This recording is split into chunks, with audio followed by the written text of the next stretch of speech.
welcome back to another episode of Beyond Broke and Hungry. Dara and Ellen are here, and we're sitting with Suzanne, the Rockstar Advocate, and we're super excited to have her on this podcast. She has done the rockstar life, kind of gotten drained from it, and she gives now people advice on how to not do that. So, Suzanne, thank you so much for coming and taking the time to be on our podcast with us. We appreciate it. Yeah, thanks so much for having me, and thanks for having this platform. It's a really important topic to talk about, so I'm excited to be here. Absolutely. So we like to start things off on a light note. First off, what is the weirdest thing that happened to you this week? Oh man, in the music industry, there's so many things to choose from. I would say the weirdest thing. And I'm also in New York, but yeah, on the subway, I was on the train recently, and this person just collapsed. And we were all like, oh my God, is he having a heart attack? Is anything happening? And he just stood up and he was like, I'm fine. And just like walked off the train.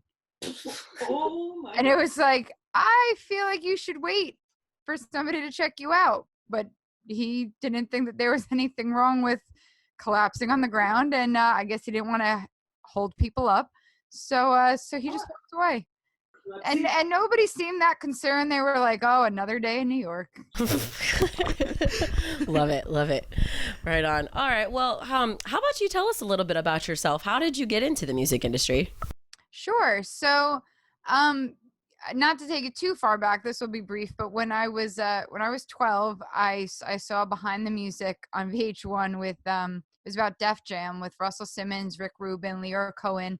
And I just thought it was fascinating because I always wanted to grow up thinking I'd, be on stage with Janet Jackson or like do something really cool. But I was terrified of being on stage. I don't really like being in the spotlight.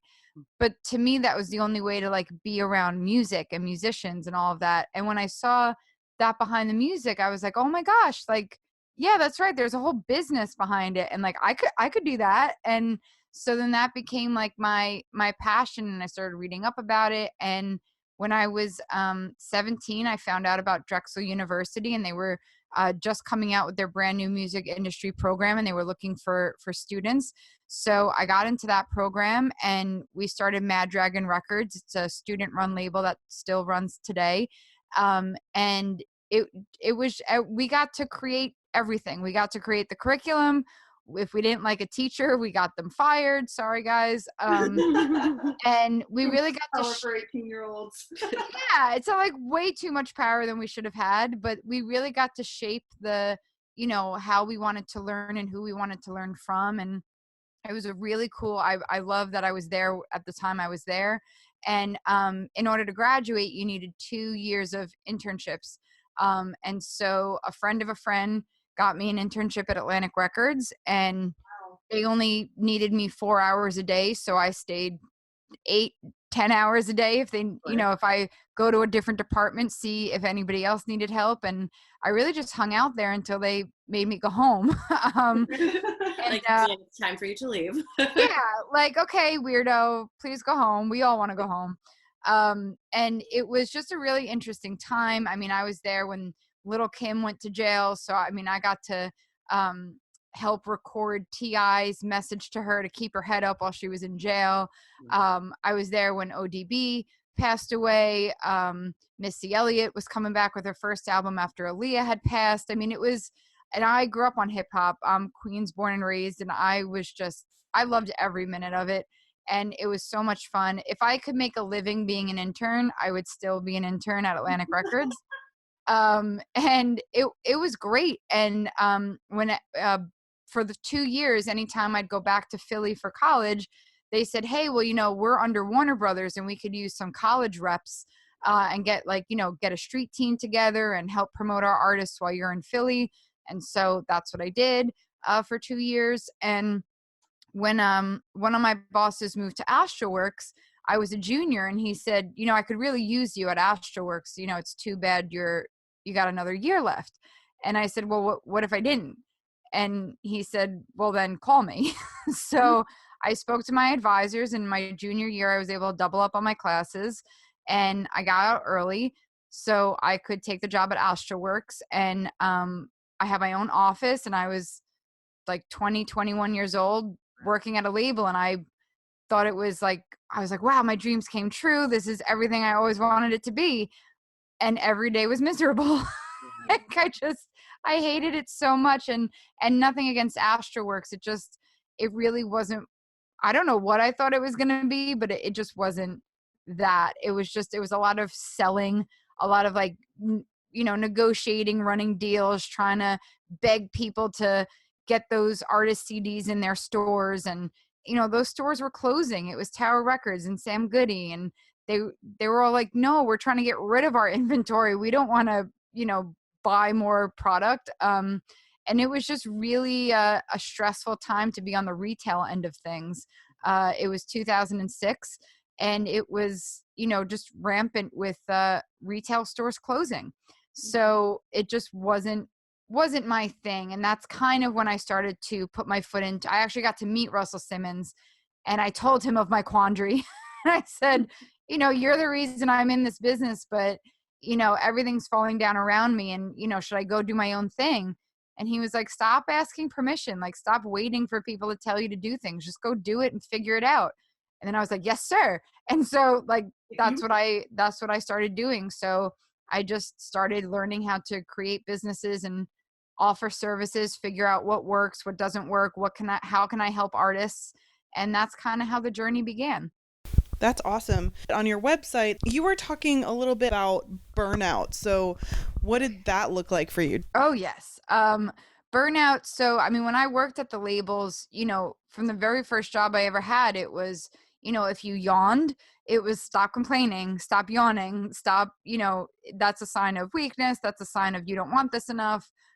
You think you're tired. I haven't slept in 3 days. A lot of sleep shaming, a lot of, prove to us how much you want it, work harder, go to more events, do more things. And that's how my 20s were. Even after I left the labels, that's all I knew. That's all I knew how to do. And so that's what I tried to do. And there's a reason that my other 2 businesses before this failed, because, I thought busy equaled productive. And it took me a good 10 years after that to learn that that's not true. So not only was I taking on clients, I would do social media plans for them and write bios for them and do all those things. But then anytime they had a show, if it was in New York, I was going. And, some of these, a lot of the times I worked with hip hop artists, sometimes they'd have freestyles or open mics like every week. And even though I just saw them, I'd be out again. I'd be like, well, they're a client. I gotta, and I gotta get more clients. And so instead of being at home writing their bio or being strategic for their social media, I was running around taking 3-4 different trains to the different boroughs to go see as many shows as I could. And I hated it, and I was tired, and I was miserable. And then going on to the networking events, because I wasn't at the labels anymore. So I wanted to make sure I was still making relationships with people in the industry. So going to all the meetups and going to all the events in New York, and just not remembering people's names and not following up with people because I'd come home exhausted, and just a lot of burnout. And finally, by my late 20s, I kind of thought maybe I'd leave the business. I didn't know what I was going to do. And a bunch of musicians that had been my clients over the years, they said, hey, listen, like, we're going on a camping trip. You should come with us. Just get out of the city for a little bit. We think it would be fun. And I went with 20 people, and I came back with 3 bullseyes, all carrying Lyme disease on my leg.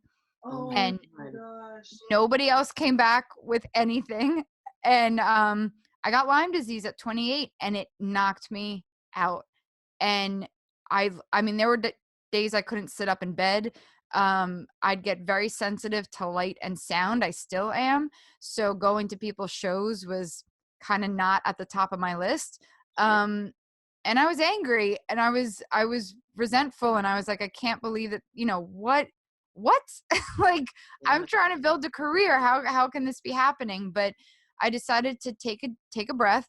And within the year, I hired a business coach. I thought, okay, I know the music industry, but I don't know entrepreneurship. It finally hit me that those were two different things. I had a friend who was an entrepreneur and a business coach, and she for years kept saying, Suze, you're going about it the wrong way. You're doing too much. And I was like, you don't know what it's like to be in the music industry.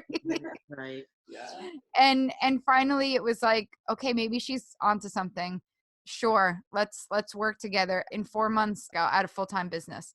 That is awesome. I'm exhausted from hearing all of just hearing all the things that you did. I mean, I worked in radio for the last 2 years. I don't as much anymore. I kind of do it on the side, but 100% commission sales, not the music industry, and definitely not what radio used to be. But that was me a year ago, going to every networking event that I could because I needed clients and we needed money and we needed a sponsorship for this event and that event and everything else. And I literally felt like if I wasn't doing something that was networking wise or reaching out to people, that I wasn't making money. So I literally was I had dark circles under my eyes. So I totally, when you feel like you need to be in 7 different places at once, it's a lot. 100%. Yeah. So what did it look like for you to, once you realized, hey, I'm working myself to the bone here, I'm going too hard, I need to take it a little bit differently and go about it a different way in order to make this successful? What did those changes look like? Yeah, that's a great question. So for me, because you would think there'd be enough signs to slow down and do things differently. For me, it was a very hard lesson to learn. So when I got Lyme's at 28, I would be throwing up on the daily, and that still was not a sign for me. I was like, well, I guess this is just something I have to get used to having. And it never entered my mind at that point, oh, let me see how I need to take care of myself now that I'm sick. That never in the beginning crossed my mind. It was, now how do I cope and power through while I throw up and need to put cold compresses on my head and it hurts to sit up, but how do I get to my new normal? It was I'm not going to change anything I'm doing. I just need to my threshold for pain needs to expand. Right. And that's not going to help, but you just force yourself through it and you tell yourself it'll be fine without actually fixing the. It was still a good month there where I didn't want to hear the message, and everyone around me and doctors and loved ones and coworkers, because I still had my day job at that point. And, they would all say you can't, you gotta go sit down. And I was like, no, you don't, that was my favorite thing to say. You don't understand. You're not in the music industry. You don't get it. I can't slow down. I have something to prove, and this is not going to get the best of me. And then finally, I just exacerbated it to a point where my body was like, okay, now you're going to listen, because now it's going to get so painful that you can't push through it. And you're going to have to sleep all day, and you're going to have to turn out all the lights, and you're going to have to stay off the computer.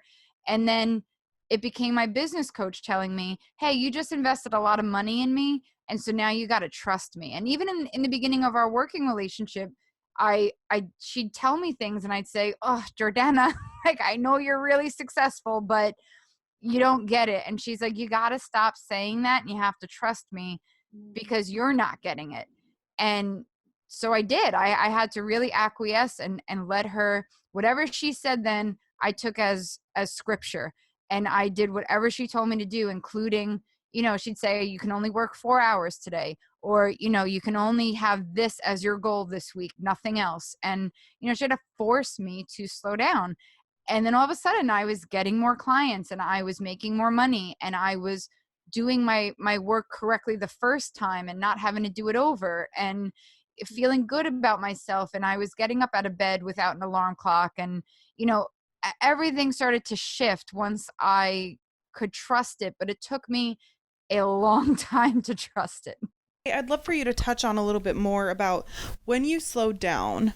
How did those clients end up coming to you? Sure. Great question. So, as I started to slow down, I was able to really work intentionally and be intentional about who I was trying to attract. Because before I hired my coach and really got clear, I, would just keep my ear out. Anytime an artist was like, I need help, I'm like, what do you need? I could do it. What do you need? And my service list was about 8 pages long.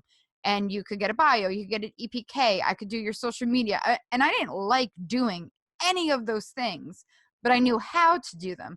And so any skill that I ever learned in the music industry, I put on a page. I gave a super, super low price to, because I thought that's how I was competitive in the market. And I was just whatever you needed.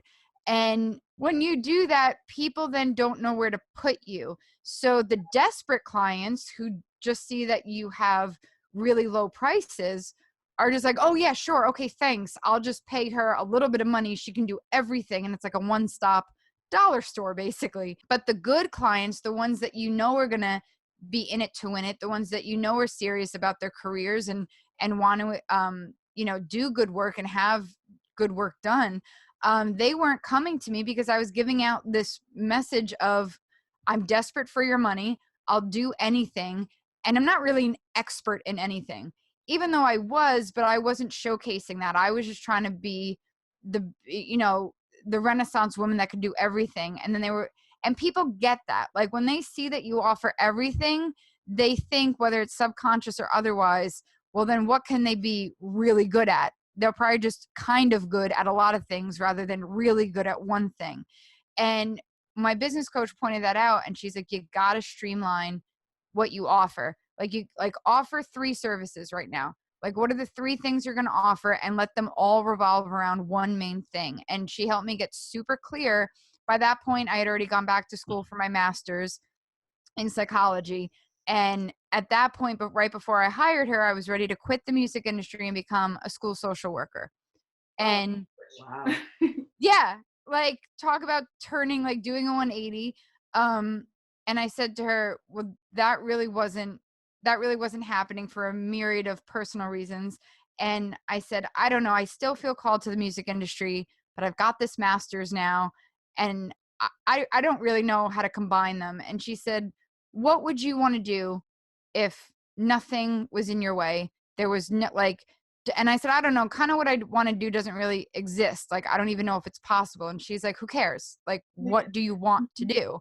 Yeah. And I said, I would love to go on tour with artists and like be their therapist. Like I want to make sure they're not falling into post-tour depression. I want to make sure that they're not burning out. I want to make sure that they're being healthy now that I know how to be healthy. And she's like, so do it. And I was like, yeah, but like, there's nobody's doing that. How do I market that? And she's like, well, you're in the perfect position. Nobody's doing it. And they were doing it a little bit at the major labels. Mm-hmm. But so that's what I started marketing. But then I found out, okay, well, in order to afford me so that I could afford to go on the road, I didn't know any musicians at the time that had that in their budget. So then I was like, all right, well, if I can't tour, I can Skype with them, and I'll just do it by Skype. And so, each step that I took, I learned something about the market. I learned something about my clients. But the fact that I was very clear, I'm going to help you get clear on your goals. I'm going to help you break this down so you don't feel overwhelmed. I'm going to show you tips for how to not burn out like I did. Like, that's what I was clear on. And then I was like, and I have my master's, I'm trained in counseling in this. And yeah. And once I said all of that, it was like a beacon, like a lighthouse. And people were like, oh, here's how I'm feeling. This person can help. Let me go to them. Because as soon as I got clear on how I could help, the price didn't matter. I could raise the price if somebody really, if they knew I could solve something for them, they'll find the money. Like they will hire me and they will work with me if I promise and deliver on my results. And that was really the biggest aha moment for me. And that's what enabled me to go full time in less than a year. That's crazy. That's such an interesting story. Yeah, it's been a ride. So the main things that you chose to offer were basically exactly what you were teaching yourself at that same moment. Right. And there was definitely imposter syndrome there. Like, well, I'm just learning this. Who the hell am I? But my coach would remind me, like, I knew these things back then. I just didn't want to listen to it. And I had the experience of knowing what happens when you don't listen to it. And And I have the experience of being in the business for, at that point, over 10 years. And I knew what was causing it.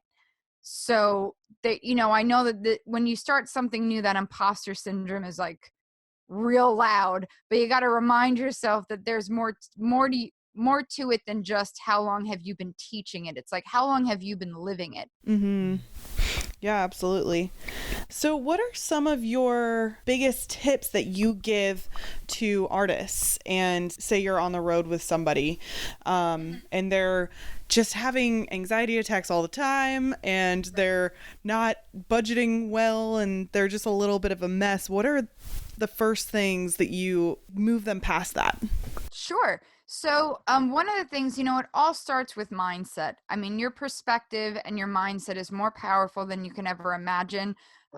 You can't, if you ask any, whatever your definition of success is, if you ask anybody who succeeded in that way, how they got there, one of the first things they always say is like, well, I believed that I could. You really have to believe it. It's not so much how hard are you going to work for it? Because yes, listen, I still work hard, but it's not about burning out to prove how much you want it. It's about having the confidence and the vision so that you can carry it out. And so I often start by asking them, well, what do you want?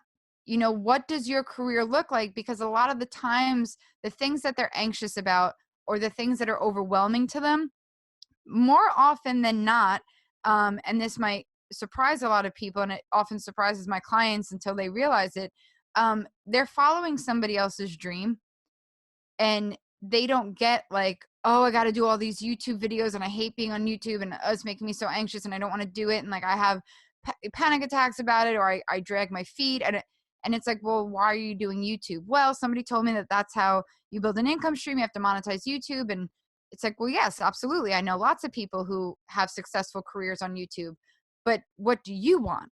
And they're like, I just want to write songs. I want to make money from my songs. And I'd say, well, do you feel you need to perform them?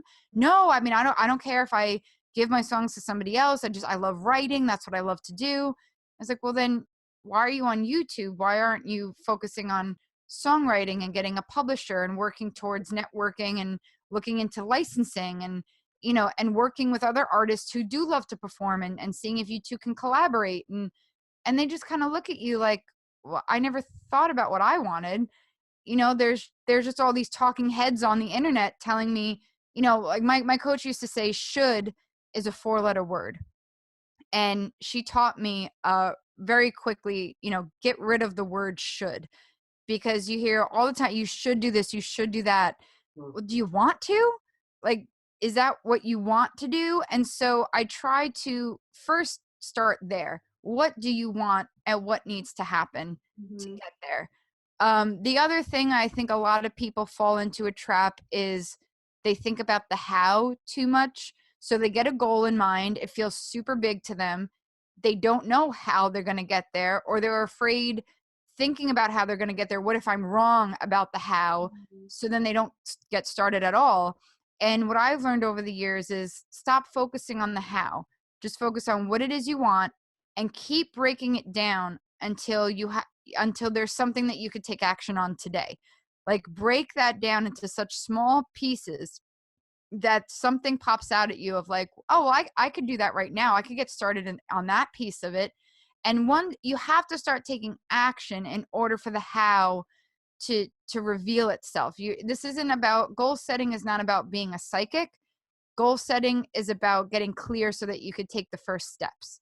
So after we figure out what it is they want, I have them break everything down into itty bitty steps until there's something that they can start taking action on now, and stop worrying about being right about it. Just worry about collect data. Like, you should focus on collecting data. I need to collect data on whether or not this action is effective. I need to collect data on who my audience is. What do they want? What do they not want? I need to collect data on, what's working. Are my are doing videos online more effective? Do I like doing them? Or do I like creating graphics? Or do I like, doing audio? Like, what is it? Like, it's an experiment, but you have to collect data in order to to review the results and see what's working. So that's another thing, is to collect data and review it. So get clear on your vision, break stuff down, review the data as you collect it. And then the other thing that I would also say that trips people up is this whole idea of competition, and like looking at what somebody else is doing, or looking at, oh, they're moving faster than I am, or they're getting, I've seen even fellow coaches look at each other. Well, they're doing more webinars and their tech seems to be going easier for them than my tech. And, I'm making more mistakes, or like, first of all, you don't know that. It's just only what they've shared with you online that you're seeing. Other people will say, oh, the musician, they went to this venue that I wanted to play and they're selling out and I can't even sell 5 tickets, and oh, boo hoo hoo, like I stink compared to them. Who's to say that they didn't come from a big Italian family and bring their whole family there with them? Like, you don't know. So the minute you start looking over, it's like driving on the highway. If you're not looking straight ahead, you're not paying attention. You're going to veer off your path and crash, all because you were looking at the car next to you, who you don't even know where their destination point is. You could most likely want 2 completely different things. So why does it matter what they're doing? That would be my main tips that I try to shine a light on for people, that those things are just easy for us to forget. Yeah, absolutely. So going back to that first point, I actually have a lot of friends that are like, I don't know what I want to do. Like, I don't have any like major dreams, and I just feel like I'm floating. I don't know exactly what my purpose is. How would you guide people in that situation? Yeah, and I've been there myself, and mine is always go back to school. Now, I don't mean you don't have to then go for another degree or like enroll in an actual school, but like spend some time falling down a rabbit hole on YouTube. And I don't mean looking at cat videos, because it could be easy, right? Like if you're going to go on YouTube or Pinterest, you should definitely have a timer set, and you should definitely have an intention of what you're looking for when you go on those sites. But definitely, like, think about just anything that interests you, anything, and then go and like watch a couple of videos about it, or interviews of people who have succeeded in that field, or listen to podcasts. Like, get educated on something that interests you, and it won't take you too long to either see, oh wow, this is still really interesting, or oh wow, I like the idea of it, but seeing what it takes to do it, no, that doesn't interest me. Next. Just spend some self-development time. I love going through the Desire Map by Danielle Laporte. I always recommend the Desire Map to people. It's a brilliant workbook. It's about, I guess maybe about 60 or so pages of reading, and then about 40 pages or so she asks you prompts and questions and stuff like that, about how you want to feel. And her whole kind of theory behind it is, rather than focus on what you want, focus on how you want to feel. And then as you explore that, you'll start to see what things can allow you to feel that way. And then that might get some ideas going. So that's always a good exercise. And the last thing that I usually say to them is, don't worry about what the right answer is. Like I found a notebook from junior high where it was about, leading up to, in a couple of years, it'll be 2000. And during the whole Y2K, when we all combust and the world explodes, if we survive, what would you like to do? And I wrote down 3 things, and I just wrote lawyer, music industry, therapist. And I was like 11 or 12. And I didn't write those 3 things down thinking they'd be connected. I just wrote those things down as like, because I was interested in them.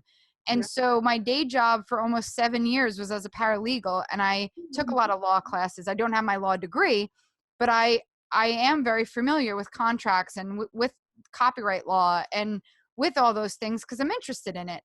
But as I got older and I looked into it more, seeing what law school was like wasn't worth the debt to me that it would put me in.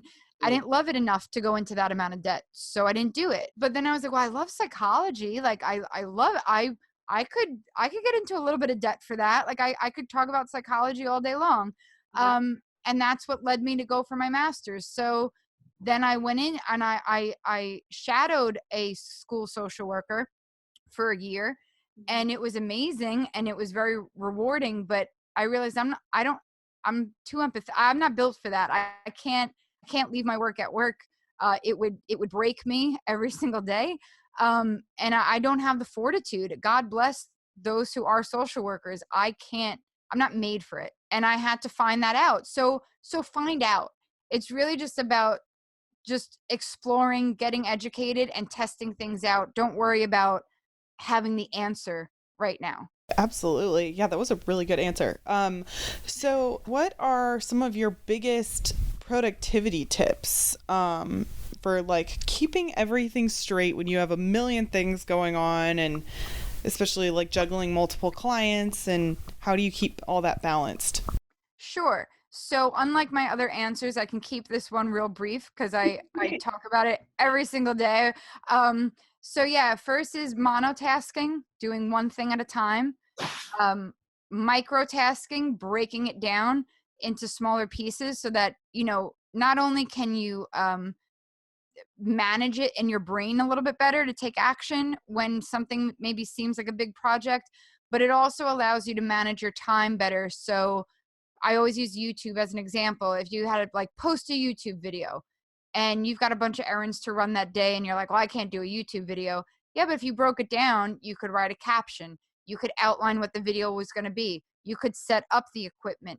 You could, if you need a script or something, you could write the script. If you're waiting in the doctor's office and the doctor's running behind you, just sitting there, you could write a couple of social media posts that you're going to do to promote the video once it's out. Like, there are so many different pieces to that if you break it down, sitting in traffic or waiting for a meeting that's starting late or all that stuff, it's not about multitasking. It's about being intentional with the downtime that you have and knowing what you can do in that time. And then the other tip is batching. So doing things like doing all of the writing pieces together, doing all of the graphic pieces together. If you're somebody that does do a lot of YouTube videos, try to film a lot of them all in one afternoon. And then on another day, edit them. And on another day, upload them. Batch your days into themes if you can, because contextual shifting, going from say graphic design to writing to meetings to like all of that shifting, and it requires different parts of your brain. It actually almost up to 50% faster will burn your energy, and it will also take more brain power to constantly shift between tasks. So if you can batch your tasks, you're conserving your energy, you're improving your focus, and it just helps get things done a little bit faster. That's so interesting. I've never thought about that, how just kind of jumping between a million different things will wear you out because you're trying to keep things fresh. And okay, well, I'm going to move from this project to that project to this part of this other project. And it's exhausting. Your brain doesn't know what to do. I am a huge fan of checklists, and I live out of my planner. And She does. She's not lying. I literally will, like, I have a side hustle. So I literally I have it in my alarm at there's 2 hours every day that I dedicate time to it. So it does not matter. When I first started, I was trying to respond to everybody as soon as I could and like do all this, and I was getting overwhelmed and then like my actual work was getting affected, and I was like, look, my side hustle is just that, a side hustle. So these designated hours, my alarm will go off, and that is the hour that I dedicate to that. So when messages are coming through, they can wait. They've got a life outside of the questions that they're asking me. So when it is that time, that's when I focus on that. Or like you mentioned, when you're at the doctor's office, like when I'm at the doctor's office, that time is to be at the doctor's office, but I'm just sitting there on my phone. I might as well go ahead and go through some things, and if I have that extra time, or write down a couple different ideas of social posts for my music or for something else, and being intentional with that time has really like helped my anxiety so much, because I don't feel like I'm having to do 80 million things at one time, and like I said, live out of that calendar. So that's a huge help. Totally. Absolutely. So what does your typical day look like being the Rockstar Advocate? So every day is different. Basically Wednesdays, Wednesdays and Fridays are usually my client days. So a lot of the times Wednesdays are pretty heavy with calls and meetings. Same with Fridays. Thursdays and Tuesdays are usually like my content days where I'm working on content or planning it. Mondays I meet with my assistant over Skype, and we go over what she's going to work on for the week, what I'm working on.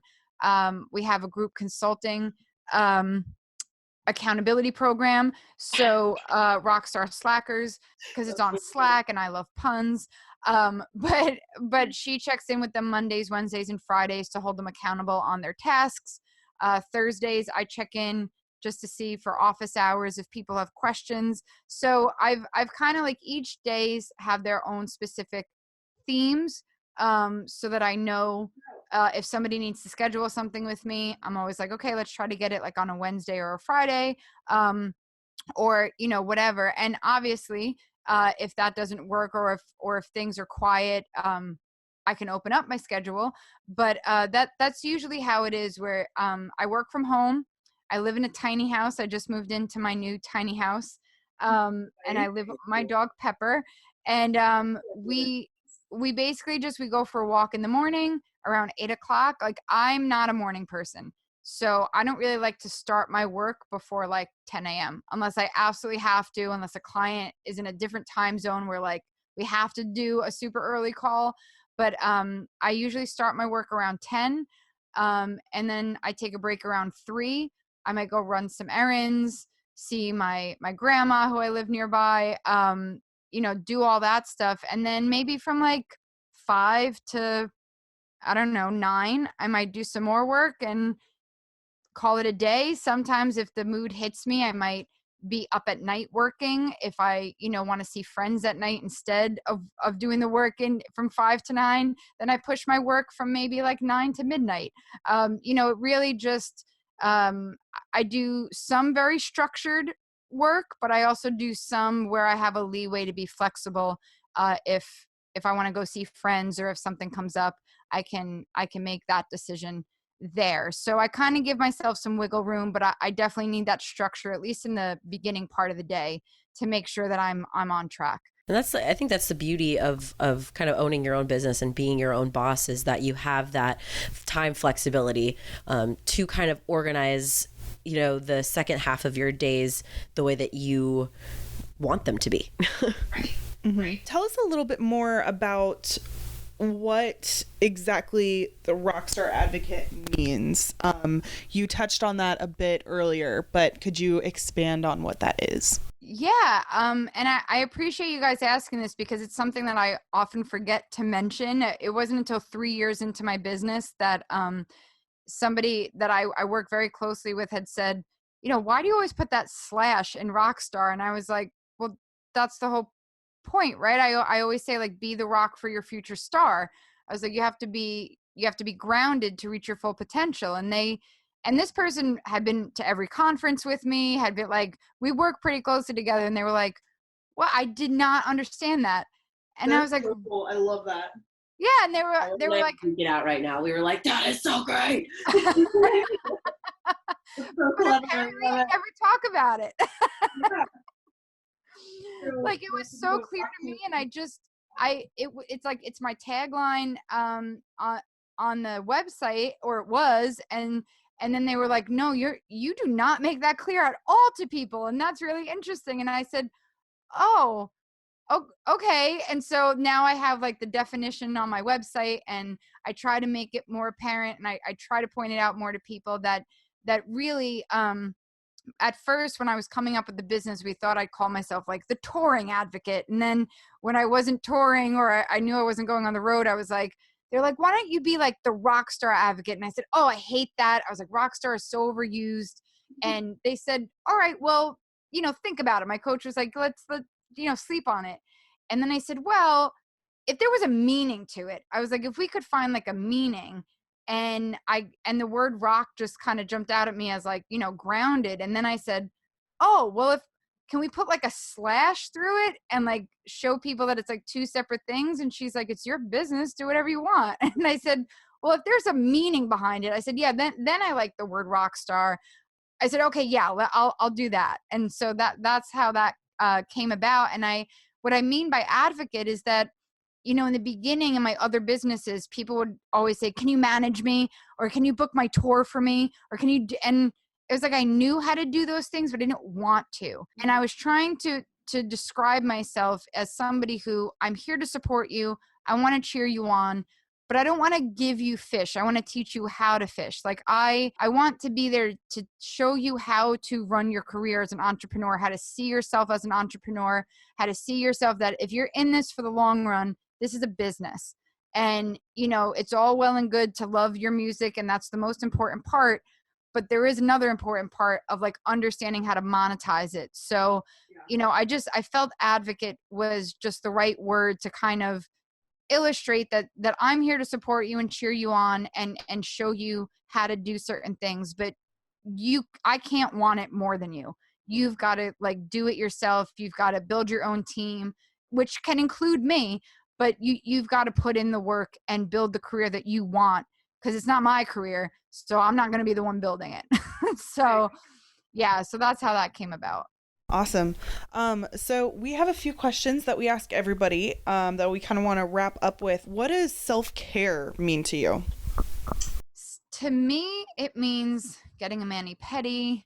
It means closing my devices and sitting on the couch and reading or taking a nap. It's really just about, I like to pamper myself. It's really just about quieting the environment around me. That to me is self-care. On a slightly lighter note, what do you nerd out about in your free time that isn't your job? Oh my God. It's either going to be Law and Order, particularly SVU, because Mariska Hargitay is my everything. Love her. Or don't get me started on TLC, because I could just talk about them till the cows come home. So I'm usually nerding out about those two things. Yeah. Sorry, I love it. That was like one of the first albums my mother ever gave me. Big fan. Do you have a favorite personal routine, like, you know, like in the morning or to unwind yourself? Is there something that you do every day, no questions asked, it's got to happen to make your day go? What I strive to do is every day take Pepper for a walk, come home, I do a full body stretch. There's like a 10-minute video on YouTube that I follow to do a full 10-minute full body stretch. And then I do tapping, which is basically like, instead of meditating, it's very meditative, but there's a free app called Tapping Solutions. And there's this whole little routine with tapping different points on your face, and setting your intention for the day is basically what it can help do. It can help bring down anxiety. It can help get you focused. And so I like to do tapping as well, and then start my day. How do you keep your work-life balance in check? I've really, and tapping helps with this, I've really learned to listen to myself. So I try to listen to my body. Like if I'm hungry, I'm going to stop to eat. If I'm tired, if what I'm working on is not super time sensitive, I'm going to allow myself to go relax and take a nap and do it later.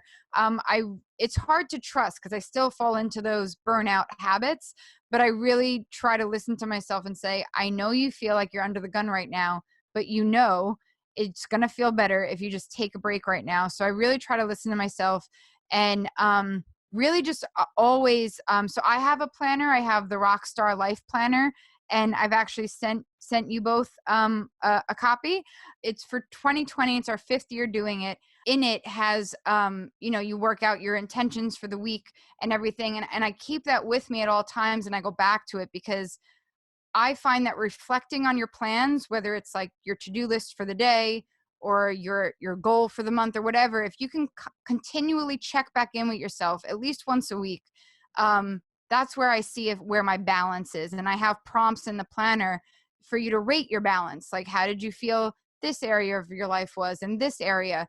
And so as long as it's front of mind for me, then I can make better decisions. When I don't reflect, then I just kind of go down a bad rabbit hole, and I kind of get lost in older habits that I know don't serve me well. So I try to keep something by me that reminds me, like, well, are you balancing? Like, have you taken a break yet? Have you talked to a friend? Have you seen, a loved one recently? Reminding me that it's not all about my business. And to sort of get you out of your own mind and that busyness. Yeah, absolutely. So what's your biggest pet peeve? Oof, entitlement. I mean, not to go too heavy on stuff, but I mean, or like maybe like when people spit their gum in the street, like that's kind of like a lighter pet peeve. But I really like not saying thank you when someone holds the door open for you, or when you let them in the lane in traffic and you're like, you're welcome. If they don't put the hand up to say thank you, I'm like, you did not deserve that go ahead. I like throw my arm out to like thank people. Like I'm like, I hope you see this. Like, thank you. And Dara's that person driving by looking like a psycho. Right? It's fine. It's fine. I totally can relate to that. Anything on that spectrum, from like the smallest to the biggest form of entitlement, any of that just really gets me. You see that a lot in the music industry. So yeah, I totally hear that. Yeah. Heard that. What do you splurge on and what are you cheap with? I'm cheap with pretty much everything. The only things I splurge on are anything that I know is going to grow my business. So like coaching, new books or video courses that I feel are going to help me right at the moment. I don't care if I trust who's doing it, I will spend the money. And the other thing I splurge on is Red Zoa. I try like once every other month, maybe once a quarter. I need a hot stone massage, even though I think their prices are atrocious. I love going there and it just makes me feel like all my hard work has paid off. I need a Red Zoa massage. Like that's it. I go total Long Island and I'm like, I need Red Zoa right now. You need a red dog. I need a Red Zoa. I need a So that I'll splurge money on, but everything else I'm pretty stingy on. What's the unknown secret of the music industry and your job in general? The unknown secret is that nobody knows what the hell they're doing. Heard that. And what I mean by that is like, yes, we might be experts in our specific topic, but in terms of like where the industry is headed or, what's the best way to be building a career, it's so different for everybody. So I hate when people say like, if you want a career in music, this is what you need to be doing. And it's like, it depends on so many things.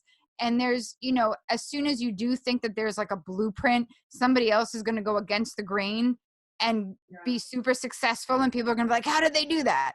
Because they kept their eye on the ball and they did what they wanted to do. So yeah, I mean, the biggest secret is that there's no silver bullet. There's no overnight success.